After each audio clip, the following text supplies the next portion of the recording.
বলেন আইডিয়া তো 35 বছর হবে। 35।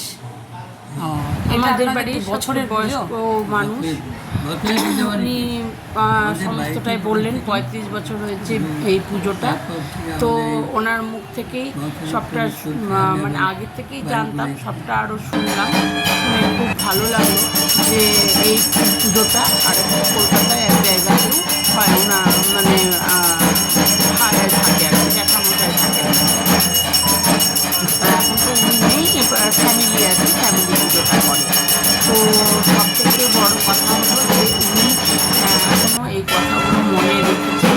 উনি ছোটোবেলায় যখন অসুস্থ ছিলেন তখন এই রাধা গোবিন্দের পুজো হয় এবং এই রাধা গোবিন্দের মূর্তি কিন্তু মানে এমনি নয়, মাটির নয়, এটা হচ্ছে একদম কাঠের, স্বপ্ন দেওয়া, স্বপ্ন পেয়ে এটা কাঠের মূর্তি বানিয়ে প্রতি বছর এই মূর্তির গায়ের রং চেঞ্জ করা হয়। মূর্তি চেঞ্জ হয় না, মূর্তির গায়ের রং চেঞ্জ করা হয়।